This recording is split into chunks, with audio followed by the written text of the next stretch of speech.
Okay, and this part, we're going to expand the base to harvest the resources because my mineral pile's getting low. I think the gas is depleted. If not, it's pretty close to it.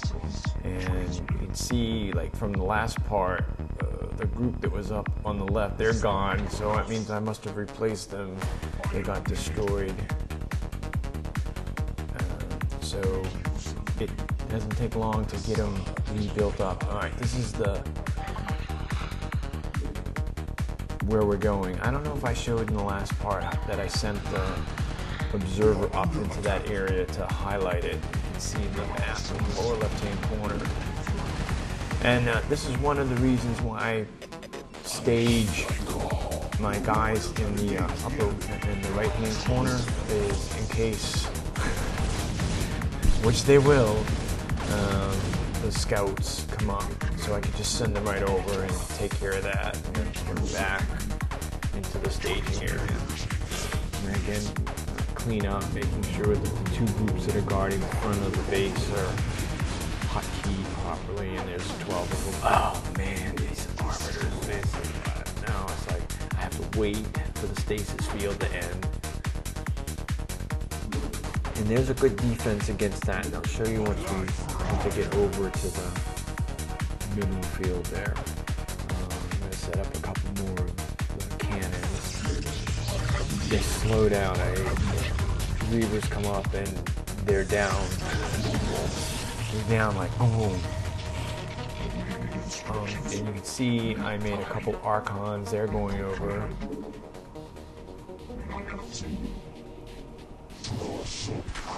I'm going to send two of these units of 12, so there's like 4, there should be 4 Zealots, 7 Dragoons, and 1 Archon, something like that. That's the theory.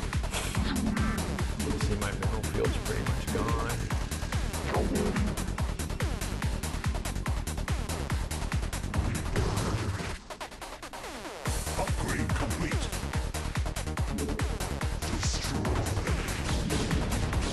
I'm using waypoints because I don't want to send the unit through the middle part, because you see it's all like trees and rocks, and then there's a red unit that's hiding out in there, and they just pick you off, and it's like, forget it. So I'm setting up waypoints to go around the base perimeter.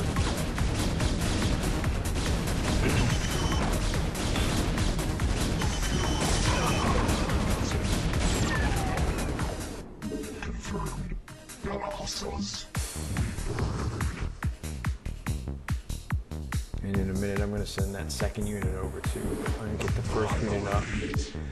And I don't know if you saw, but I had a probe attached to it.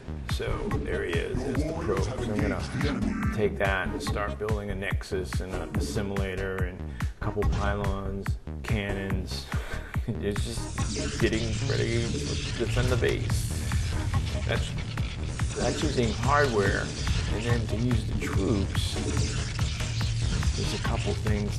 There's someone on the internet, Lmaster1, and he does this in like 30 minutes. It's pretty intense watching this guy do this. I had to like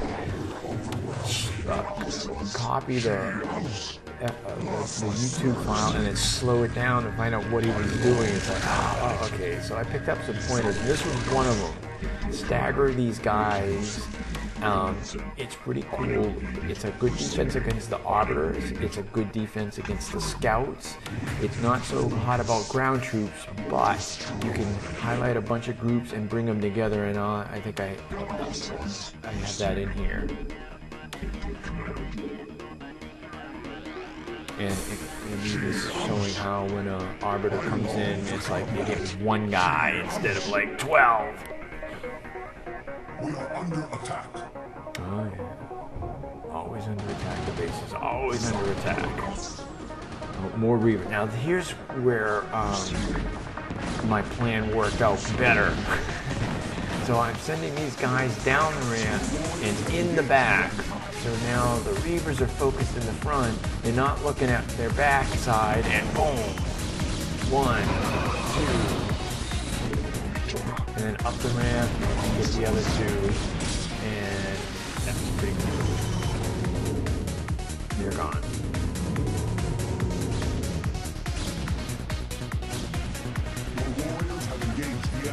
And then another arbiter. God, those things. So every time I blow one up, it's like, yes.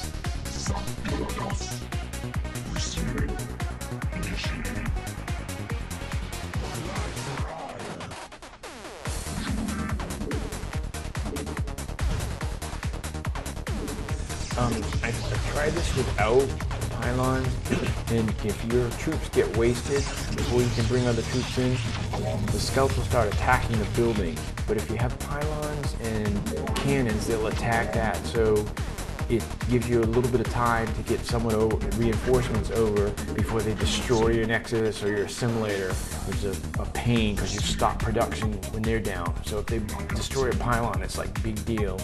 And those cannons can also destroy a scout.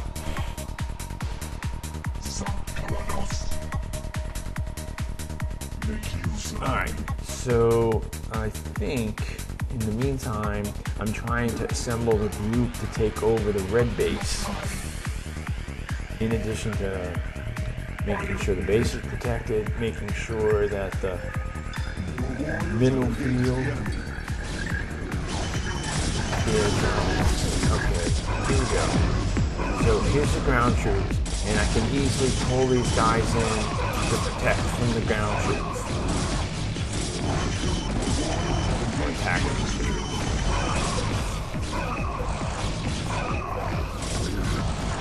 And you also notice in my, which I'm not in the map, I'm being attacked in the upper left-hand corner too. And then I'm gonna stagger these guys again. And then see, he only got 1 or 2. It's like, all right. So my base is still protected, and then I'm gonna send this Arkan guy over. And then look over here, this guy, I don't remember what they call him. See, he got no one.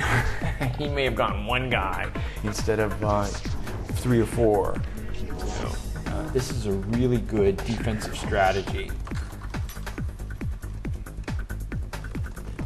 And then another little trick I learned, which is to highlight all the probes, and then you can come over and holding your shift key down, you know, you select the probe, hit your G key for gather while you're holding your shift key, and you'll see, get a whole bunch of them, and they'll just come right over and start harvesting. I wish that would work for building buildings. The shift key doesn't work when you're building pylons and stuff like that. You have to wait. It's a pain. Okay, I don't know if you saw that. Now's the time to start with another foundry. And the foundry is specific for speed. That's the only reason why you would want to put up another foundry.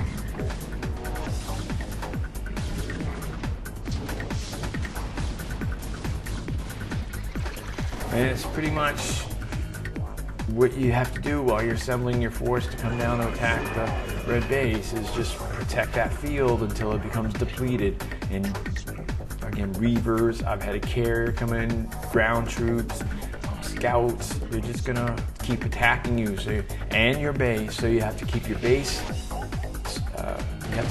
protected, you have to keep this area protected, and you've got to assemble your troops to start on the attack for the red base. It's intense as the more Reavers.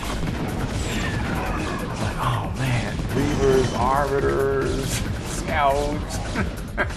Where are the ground troops?